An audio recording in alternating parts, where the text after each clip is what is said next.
Hello, welcome back.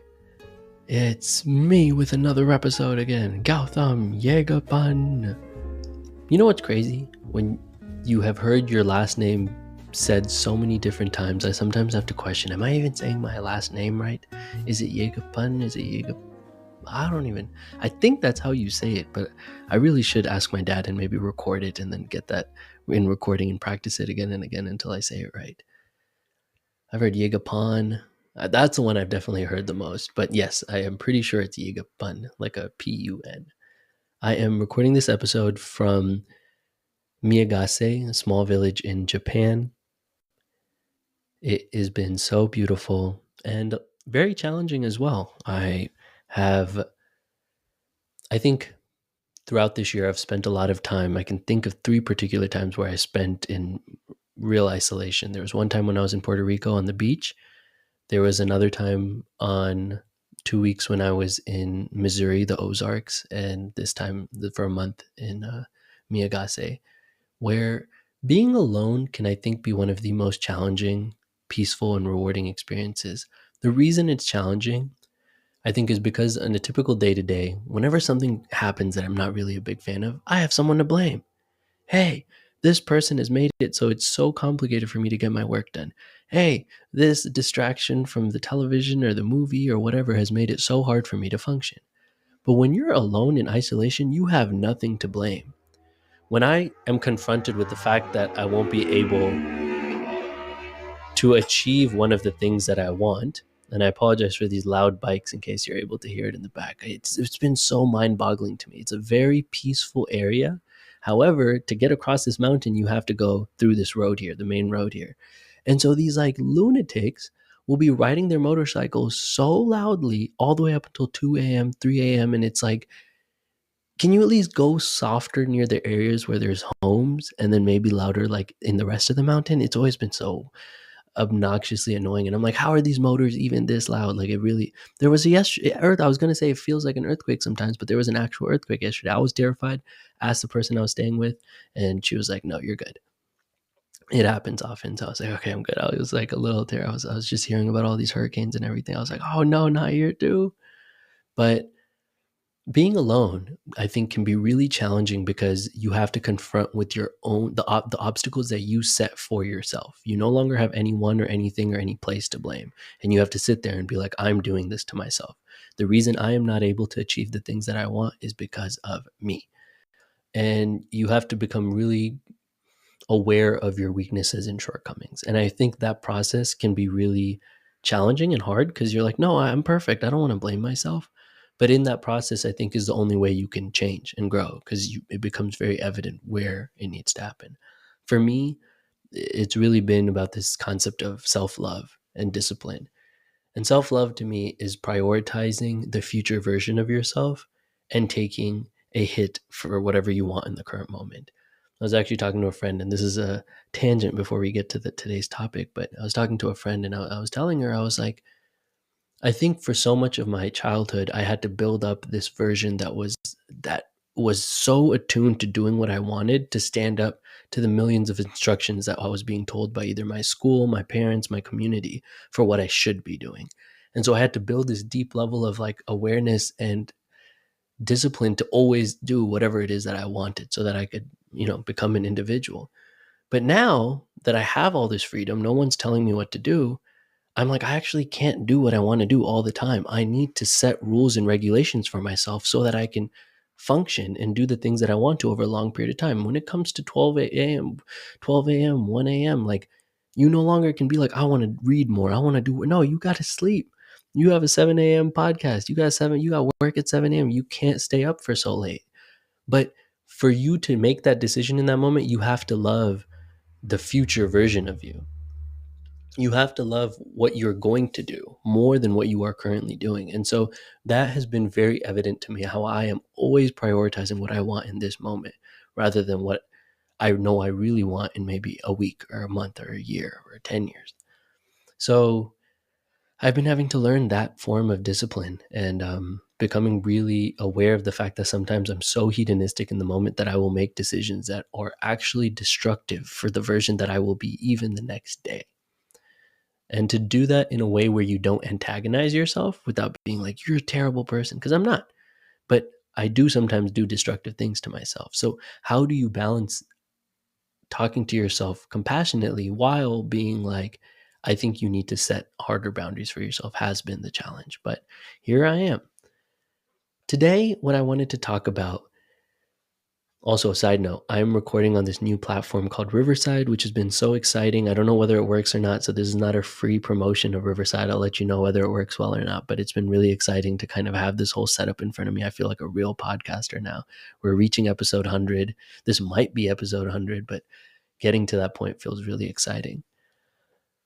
What I want to talk about today is for 6 weeks before I graduated from Georgetown, I lived out of my tent. And there was a really beautiful natural forest, national forest, about 35 minutes by drive from the Georgetown campus. And it was in Virginia, and it was right next to the Potomac. And it was this beautiful little like getaway where you had to like drive up this mountain for maybe a few minutes, and you got into this clearing where there was just place for people to camp and a river, and the river was right there. Like you would sleep right next to the river.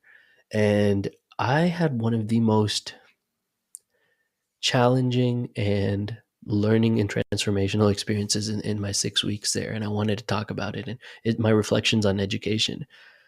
I guess the question is, why did I take so long to do this? This was, a year and a half ago. Why on earth am I recording it now? I asked myself that question too. I think for a long time in my life, especially at that period, I recognized that I was doing a lot of things just so I could talk about it. I wanted to brag. I wanted to tell people I took on this really challenging thing. I remember when I did the Vipassana, I'm not sure if I talked about it on that episode. Half of the trip, half of that, it's a 10-day meditation silent retreat. I would say for maybe 10% of the time, my thought was, how am I going to tell my best friends about this? How am I going to post on LinkedIn about this? It was all thinking about this like media brain of like, how are you going to convert your current experience into a story? And then how is that going to bring you some sort of value, whether it's for people to think you're some type of way, whether it's for you to feel good about yourself, whatever it is, how are you going to do that? And it completely took away from the experience. It felt cheap. I was like, am I only doing this so I can tell people I did it? What am I really doing? So I said to myself, I was like, I want to start doing things and know it from the deep of my heart that I did not do it just so I can brag or tell people or like feel like I'm something because I was able to do this thing. And I stepped away from that and I was like, okay. And it took me some time, I think, to like let myself do things without that being the motivation. I feel like in this last year and a half, I've been able to accrue a lot of really cool experiences. And now I no longer feel like I'm doing these experiences for the bragging. I do also feel like I'm so disconnected from so many people. I don't really have anyone I could brag to. There's no one really who would care. And so there's no point in going through a whole difficult experience just to brag to two people who might be like, wow, that's so cool.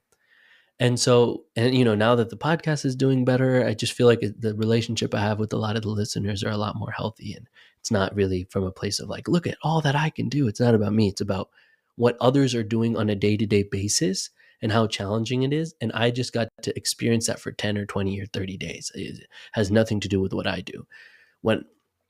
For example, when I was living out of my tent, there were two homeless people that would be there all the time. And, we spoke a lot. We spoke and had a few really beautiful moments. But in those times, this is just their day-to-day life. I'm not doing anything crazy. I'm just here for a few days, few weeks, right? But it's like, these people live this. And it's the same with a lot of the other stories, whether it's like the off-grid farming, whether it's with the Vipassana, whether it's with the conferences, or this is not a lifestyle of mine. So it doesn't really require any, applause. And so I think once I was able to disconnect that, I was like, why not speak on my experiences? I think these experiences are meaningful in some way or another. And I think they do reflect on different pieces of what education is. And I think they're important stories.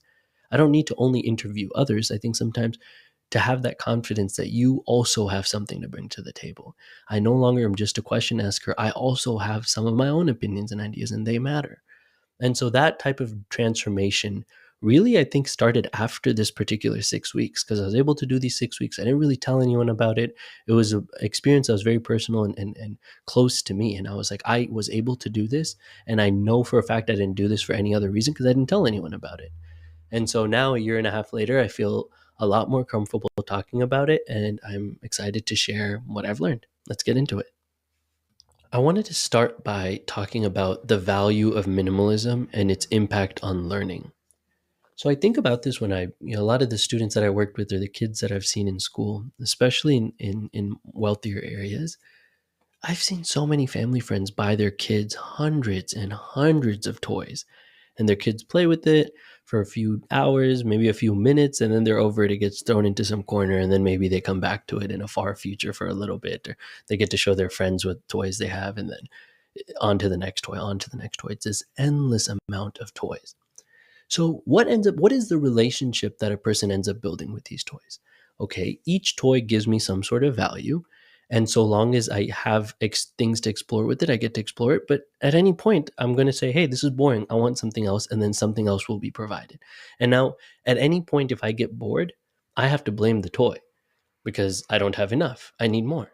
And when I get more, I'm not bored. So my problem with boredom is all in the external world around me. It's not me, it's the world. And if the world is not stimulating, I'm obviously going to be bored. So every time I'm bored, give me more, give me more. And I think what ends up happening is people develop this relationship with everything. It can be clothes, it can be promotions, it can be friends, it can be likes, it can be partners, whatever it is. It can be anytime I'm bored. It has nothing to do with me. It has to do with the world around me. Change it on the spot. When a person, I think, takes on a life of like the bare essentials. So at this point, these 6 weeks that I was living out of my tent, I had my few clothes that I had in my car. Everything, I was just living out of my car. So I had everything in my car. I actually was lovely. It was lovely to be able to actually set up my tent where it was. I did not move it for 6 weeks. And so, I mean, a funny story about that is when I ended up moving my tent, like when I left at those end of those 6 weeks, I cannot tell you the insane amount of insects that lived under my tent. I was just like, I saw this red spider that would go from the tip of my middle finger to maybe like the a little higher than my elbow. And it had the tiniest body. It was just the legs that were that long. The legs were literally that long with a tiny head. And I was like, where did you even come from? I was just fascinated. There was a whole ecosystem under my tent. And I was like, is this really what it's like if you're just out here? All these animals just figure out a way to live around you or with you, you could even say. And so I'm writing a note down because I want to talk about fear because I experienced a lot of fear. But in thinking about minimalism, when you're living out your tent and I had all my stuff in my car, it was maybe 10 clothes. I really didn't have much. I didn't have TV. I didn't have Wi-Fi. So when I came back to my tent, it was just, you're ready to go to sleep. Barely had service there. And you don't have all these things to look at. You have the beautiful sounds of the river, and every day there would be this beautiful stork that would come and hang out there, and I'd always watch it fly, and there would be the sounds of the frogs. And the most annoying part is in the morning when all the birds would come, and there were a lot of geese, and they'd be clack clack clacking their geese sounds right in front of your ear, and you're like, could you please stop, geese? I need 20 more minutes of sleep. And you had to be entertained with the world around you. And there was nothing I could have done to make it more entertaining. So then what does your brain go to? It doesn't go to how can I change my environment? It goes to how can I change myself to make this environment more interesting? You no longer aim to change what's around you, and you aim to change yourself.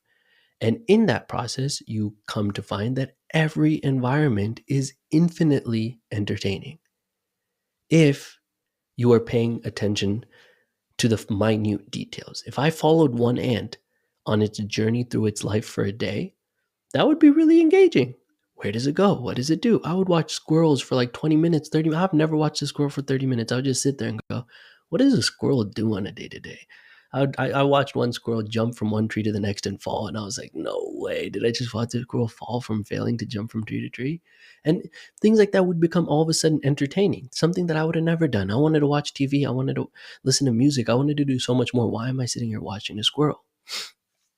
But in that process, I think what ends up happening is I was able to take that energy And now I could go anywhere. I could go sit in front of a pond for 45 minutes, an hour, and just watch the pond and be like, this is pretty interesting. And you can take that and move that skill anywhere and find everything around you engaging. You no longer were like, all right, this is boring. Next environment, next place. I can't do this anymore. Right. So I think what minimalism forces you is to change yourself, not the environment around you. I think this particular process you can really see with kids who grow up having to make the world around them interesting. I mean, even connecting back to the kids I worked with in the off grid farm, their imagination was off the charts. One of the kids every day would tell me a story. He was building a story in his head of Godzilla and the other monster, Godzilla and King Kong. And he would act these scenes out and tell me to excruciating detail of how King Kong was going up here and the planes were coming, and he would act it all out to me. And I was like, there is a whole world that you've built inside your head that is so real to you that you have been adding on for the last 6, 7 months. You can do that anywhere. It doesn't matter where you are. You have found an infinite trove of passion, of curiosity within yourself that you don't need to change the world around you to achieve that. So this type of power makes you realize that you are the tool. You are the Swiss Army knife. It's not what you have. It's not the things around you. It's you. And when you become sharp, you can now navigate any environment without being like, this environment sucks. I need something else. I need something else. And it touches back to my experience, I guess, here as well, isolated here, where I'm like, I'm not all that sharp. The problem is not the environment, it's me. And so the question now is, can we actually incorporate this into school? I mean, we've had professors come and talk about their, Sasha Sherman, I think that was episode in the early 20s or 30s, talk about one of the projects that she does with her students is they sit in front of a art painting for 2 to 3 hours and just sit there and observe it. You don't need to come up with anything profound. Just experience it.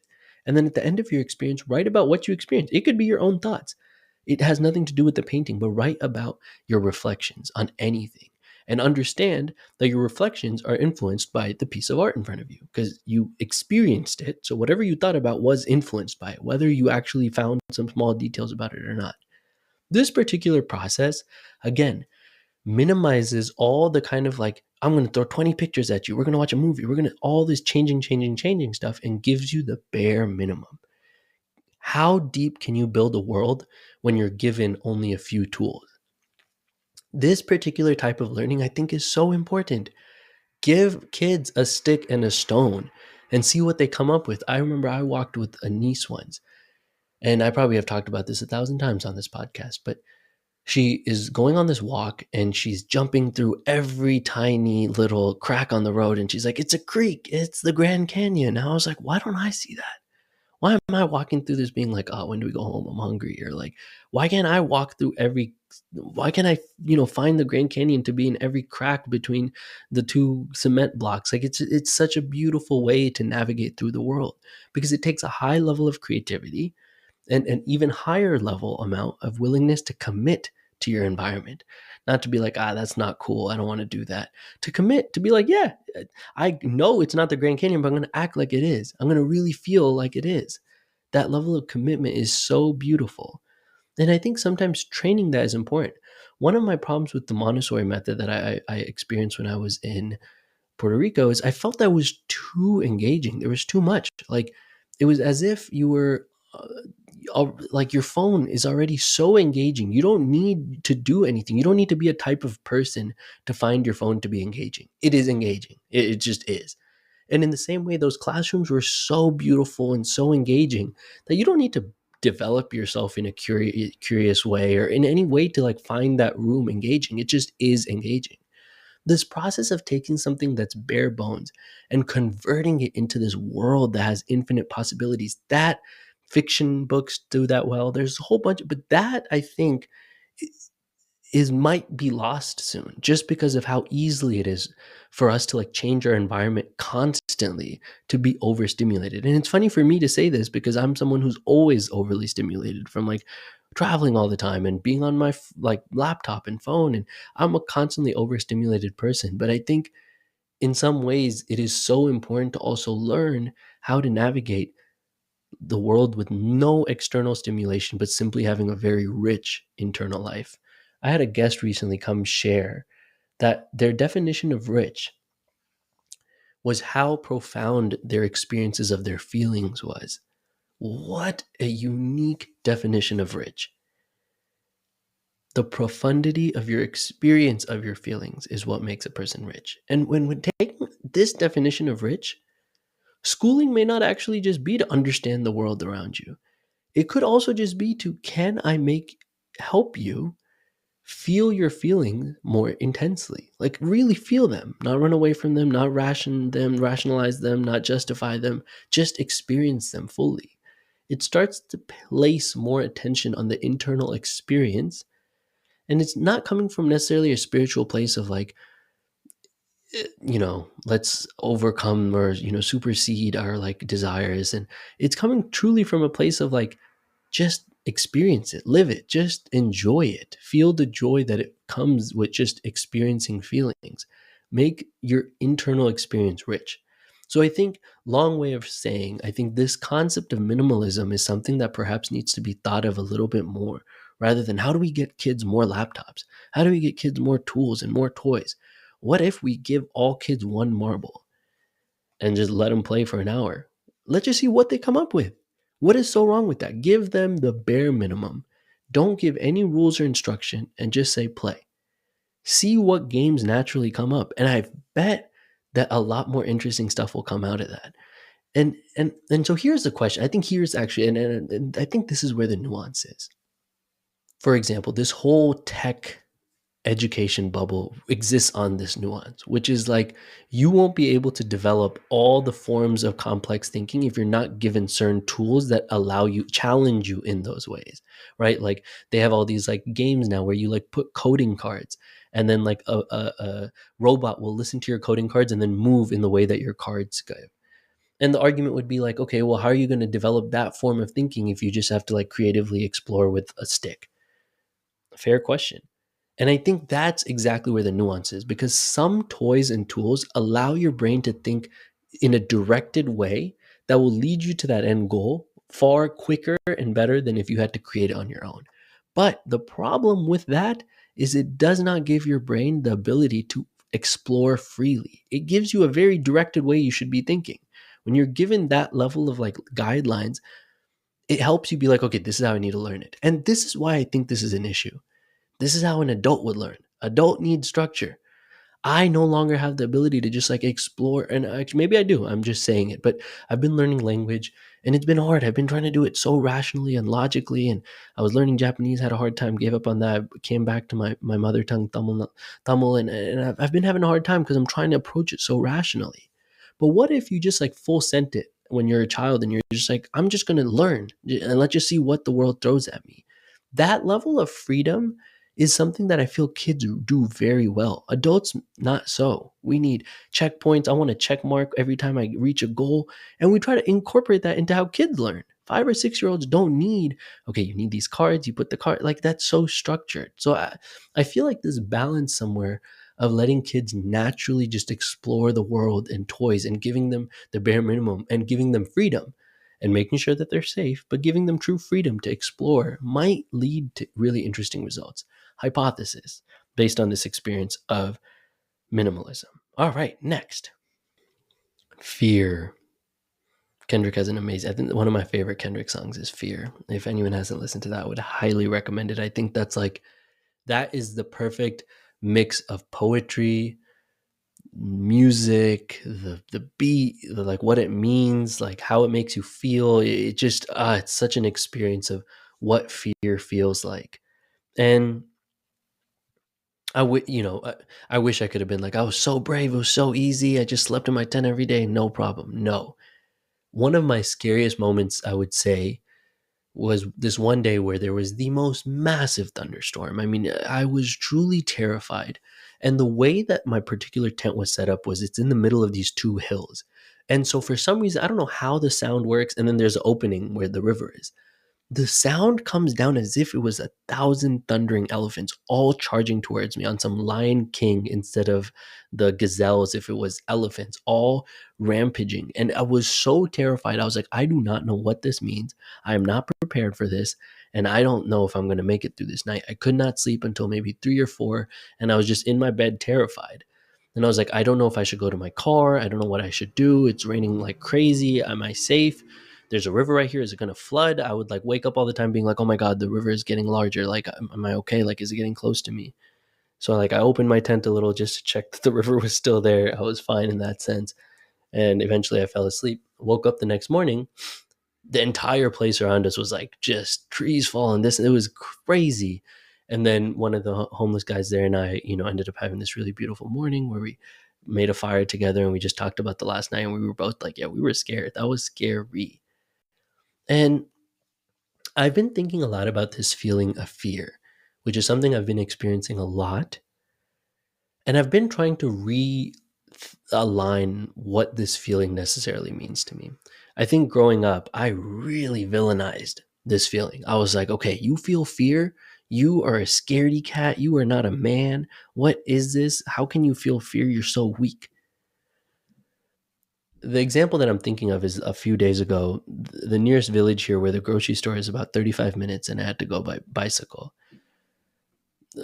I had no idea what to expect, but it ended up taking me through a jungle. The jungle was deserted. And the only thing in the jungle was all these like really old abandoned cars. And there was a bunch of grass, like all these plants growing out of the abandoned cars. I felt like I was in a movie where people are going to jump out and like, I don't even know what they were going to do. I didn't have anything on me. I just had a backpack to get my groceries.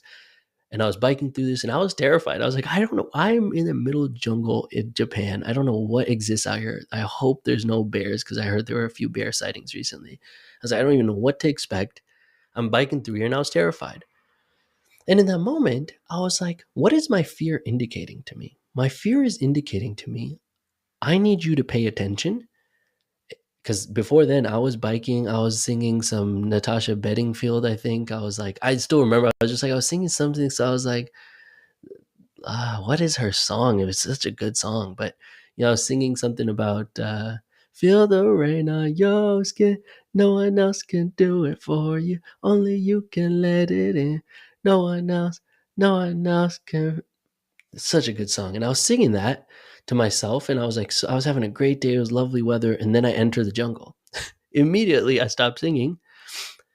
And as I was driving through and I was terrified, I was just like, you know what? It's good I feel fear.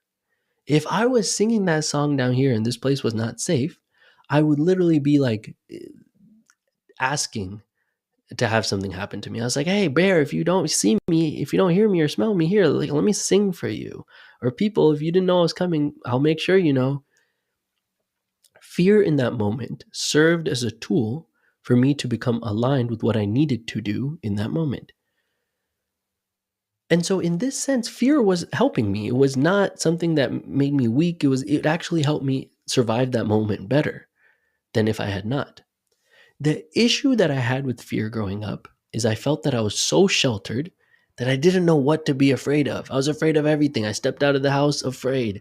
I saw a few people that didn't look like me afraid. I saw people older than me afraid. I saw, just afraid for everything.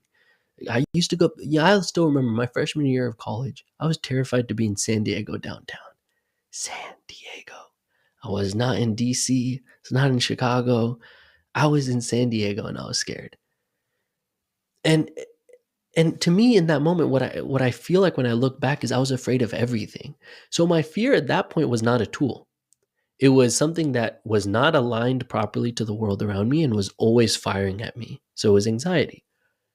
Now, after I've felt fear so many times and I feel like I've overcome certain things, I have a better gauge of when to be afraid and when not to be afraid. So now when I feel fear, I no longer am like, why are you lying to me? You shouldn't be afraid. I'm like, okay, maybe you should actually be a little bit more attuned because if your body is releasing this whatever feeling, you should maybe like pay attention to that. So what is the point? The point is fear in itself is not bad unless it's being just willy-nilly given out in large doses for everything you experience. Because then it's just like, okay, I'm just not attuned to when I should actually be fearful. So the question is, how do we then develop people and ourselves to actually be giving this level of fear at the right moment in time. This connects back to what we were talking about earlier, which is with the minimalism and this ties us into our next point, which I want to talk about freedom, which is when you experience the world, like truly, not in a sheltered, like we don't want you to experience anything bad, but in a true, like I am going to experience the world, you naturally will build a better system and a better gauge for what things should be fearful and what things shouldn't.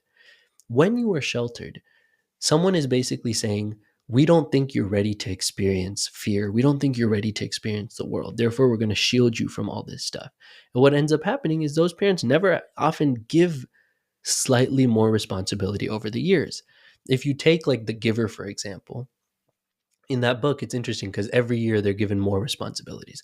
In the same way, if we approached fear in this way, every year you're given more responsibility to like and more freedom to navigate these things, and we do it structurally, then that's totally fair. I just feel like there are a lot of 18-year-olds who never left their house, who have never like actually experienced the world in any real capacity. And that's including me. I don't think, because of a few like competitions, I left the state a few times alone, which to me now I'm so grateful for. And I've spent a lot of time with friends, or yeah, my parents gave me enough freedom to actually explore the world. But I know a lot of people I grew up with who never left their home, like after 6 p.m., 7 p.m., and have always been sheltered. And so these people, I remember once, they're afraid to walk outside of their home from to two houses near their home. And I'm like, how is this possible? How do you function in the world with this high level of fear and anxiety? And a lot of that just comes from being sheltered for so long. So again, here's the nuance. When you give someone freedom, you are giving up control. You're giving up certainty. You don't know how things will turn out. And so because of that, things will happen. How do we handle when things happen is the real question. I think what we've ended up doing is, because we give our kids to these public schools where we don't really know the teachers, we don't know anyone.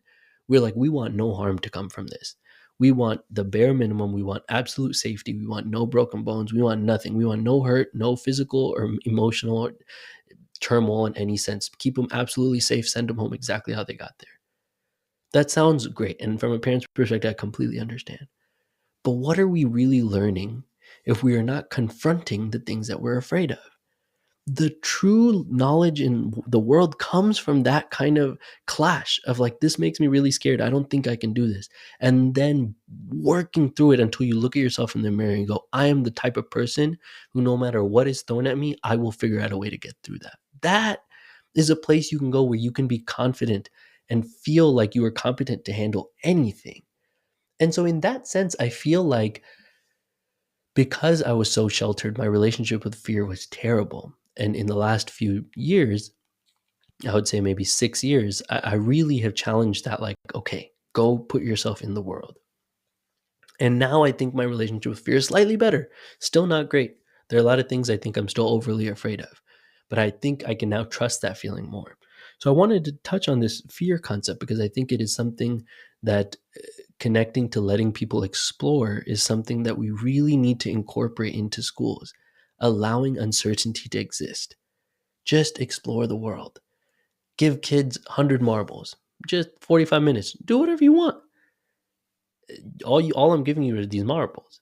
I mean, you can sleep, and you can make up games, and you can play with whatever friends, and you can keep giving different tools. And maybe over the years, give more tools, right? Okay, here's marbles. The next year, we give marbles and sticks. Okay, next year, marbles, sticks, and pieces of paper. Marble, sticks, pieces of paper, and pencil. And then just see what happens. Where does the creativity take you? And so that is my point on fear, which now connects us to the next point, which is freedom. When thinking about the purposes of knowledge and what is so great about being quote unquote educated, while it helps you navigate the world through getting a job, it helps you understand people, society, all of these things better. That's all great. But another really essential part about great education is that it allows you to exist in the uncertainty of the world. It allows you to choose and allows you to wander. These three things, wandering, choosing, and existing in uncertainty, are very key aspects to, I think, good education.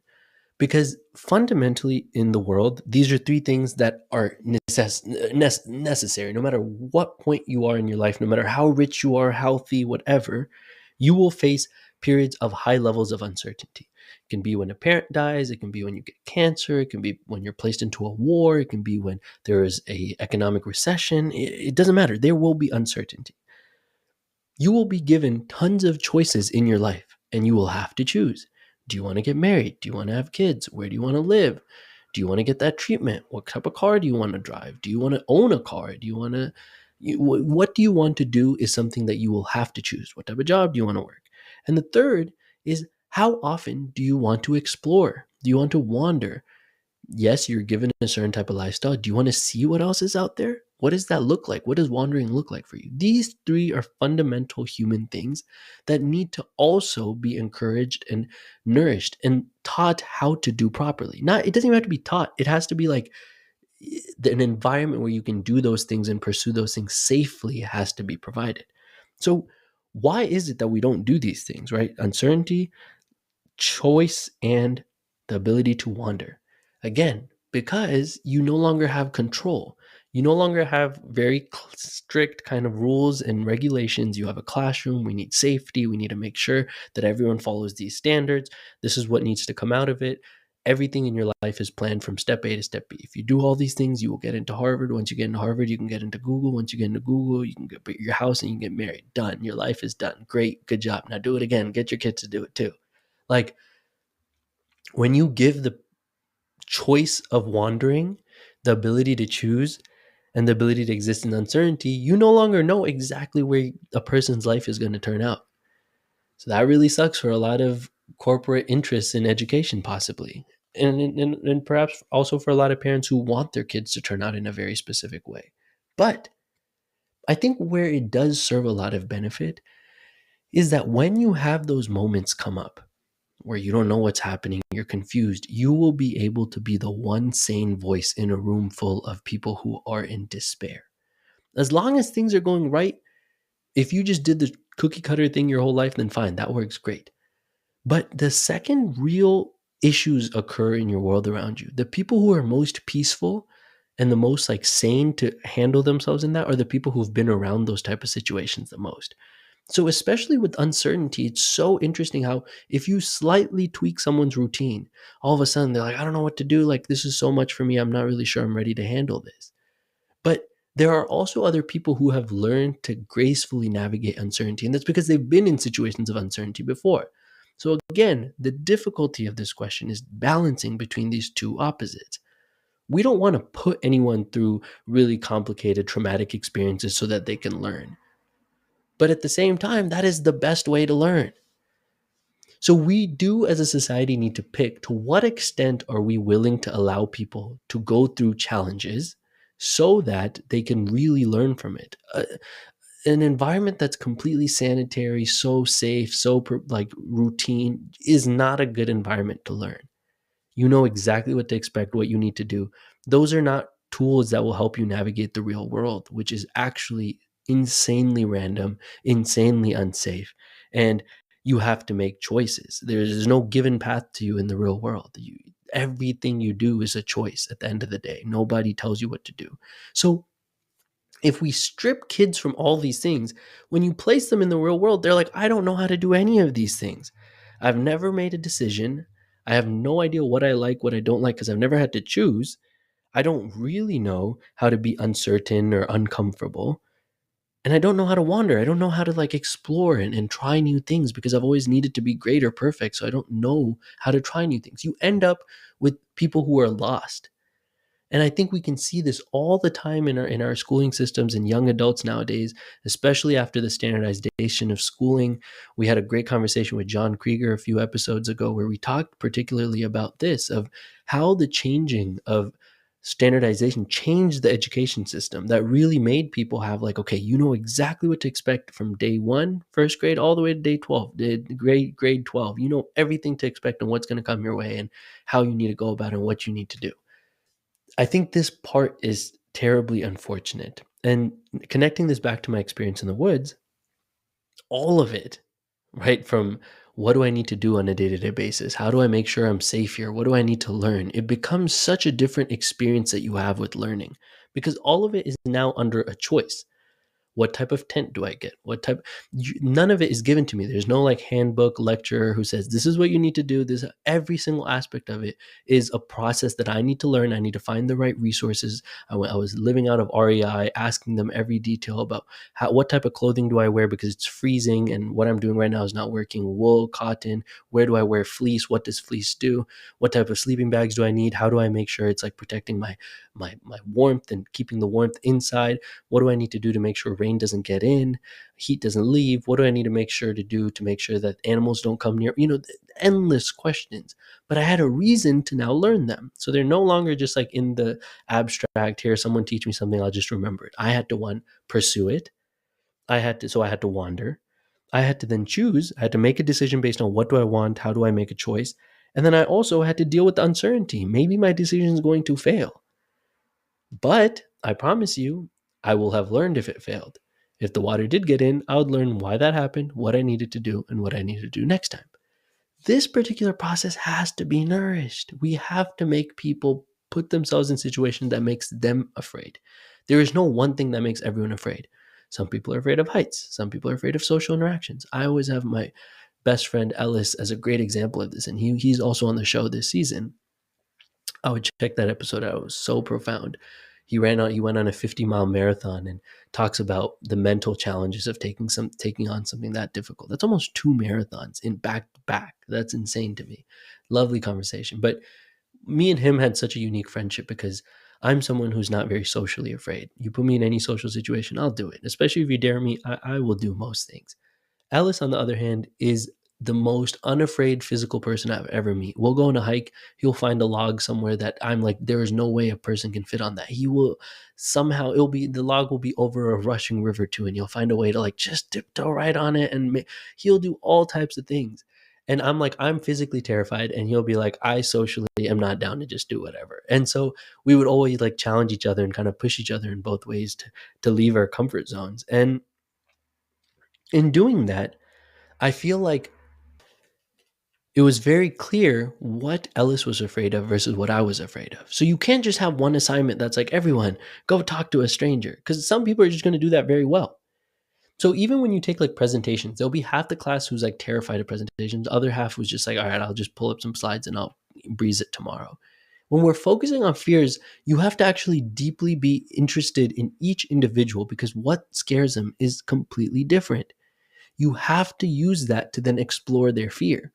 So why not have a class where every student comes up with a fear? You have people who are trained in helping people navigate their fears, maybe people who shared their same fear and have navigated it through themselves, and then safely, to some extent, help them get through that fear. And in that process, you realize a few things. The main one is maybe my fears are misplaced.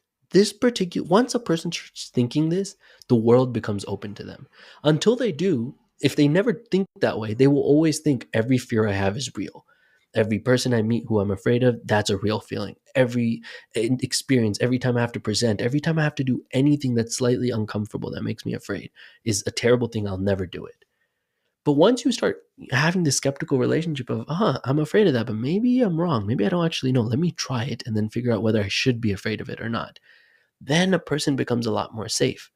The trick of this is, how do you find the balance between this and making someone start jumping out of planes, start, like doing the whole like parkour off the top of a huge mountain? Like how do you find the balance where you don't need to test everything, but you should keep pushing that boundary until you figure out, okay, this is probably where the line is. And to do that in a way where you stay relatively safe is the challenge. But I think we have to focus on this over protection of people, of like, okay, you should never feel unsafe for even a single second. Just sit inside of a classroom where nothing will touch you ever. It's just so lame. It's so lame. You become too just unaware of your own relationship with fear. And so I would say this particular relationship terrified me, but I think it made me develop a much healthier relationship with what fear meant to me. The last point I want to talk about is the value of asking for help. I think so much of my life I always was like, I'm an independent person. I don't need help. I can do it all by myself. I don't need help at all. And what ends up happening is I remember someone posted this quote, and it was, if you want to walk fast, walk alone. If you want to walk far, walk together. And I think that's just a very beautiful quote.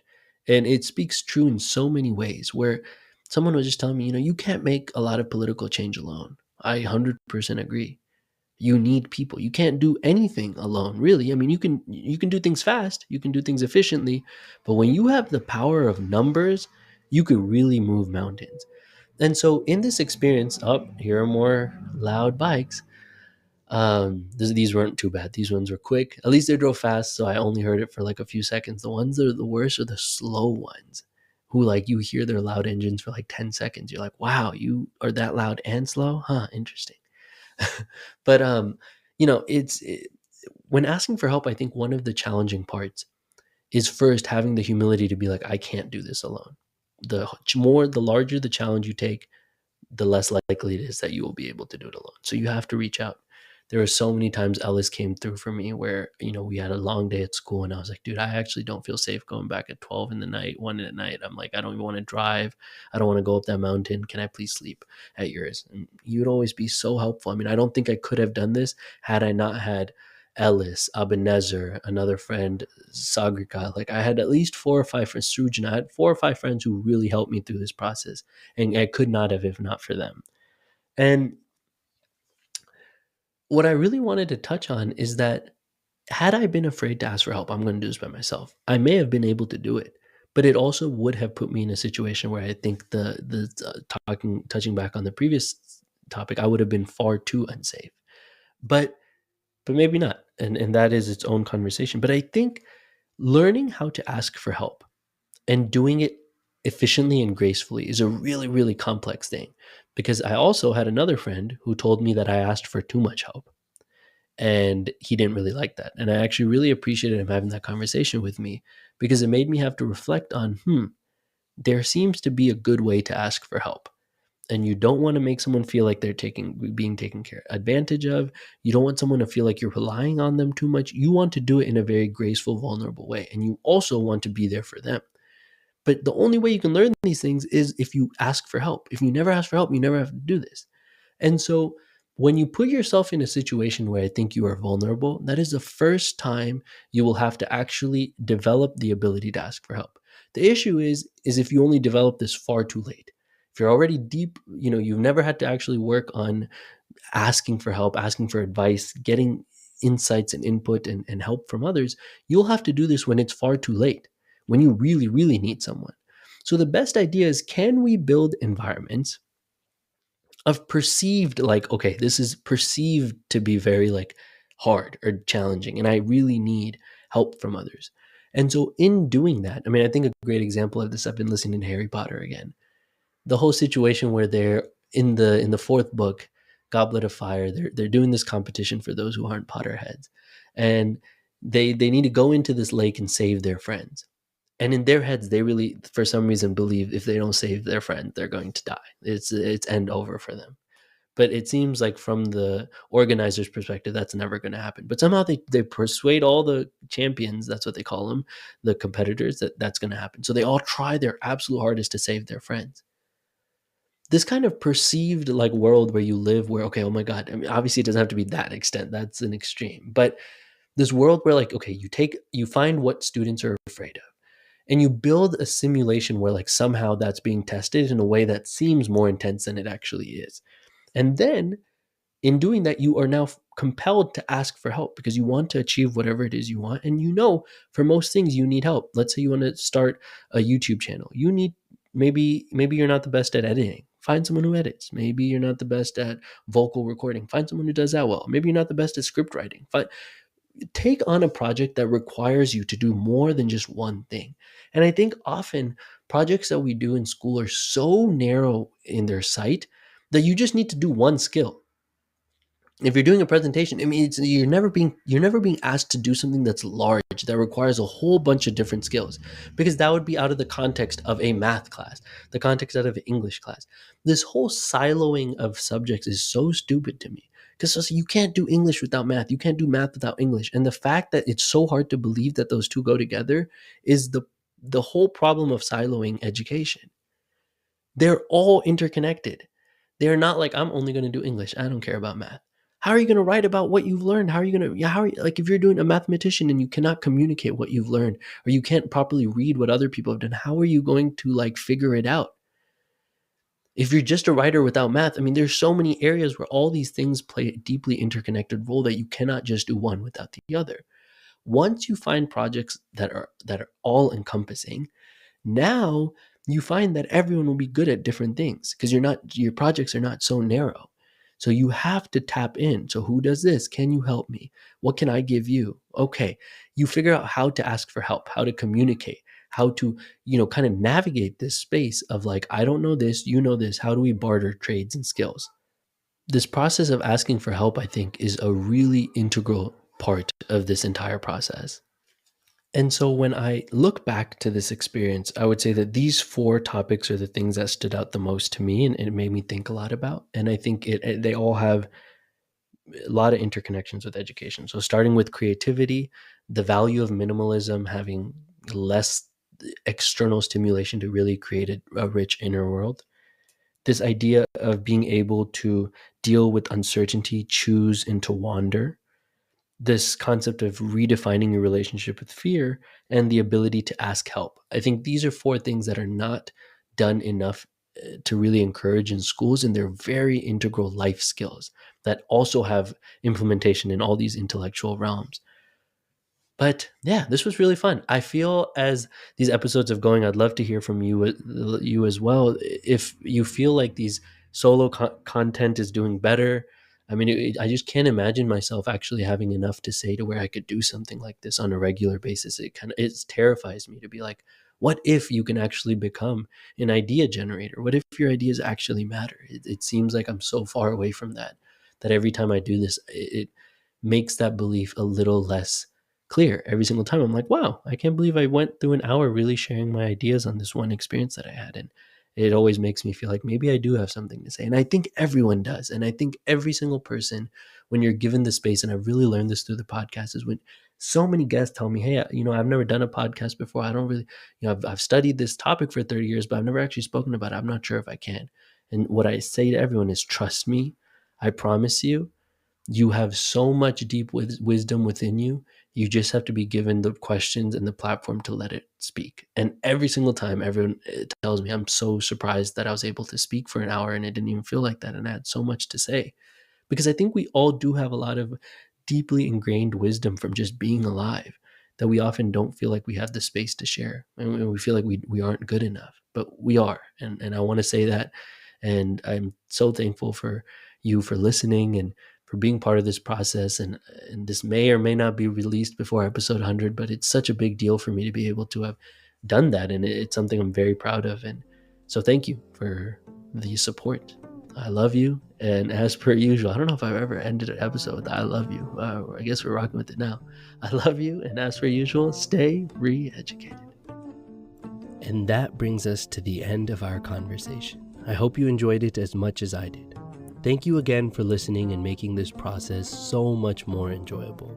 If you haven't had the chance to already, make sure to subscribe to the podcast on Spotify, Google, and Apple Podcasts to get the latest updates on new episodes. If you've been learning useful information here, feel free to leave a review as well. A little bit goes a long way in spreading this podcast. And have a wonderful day. And as per usual, stay re-educated.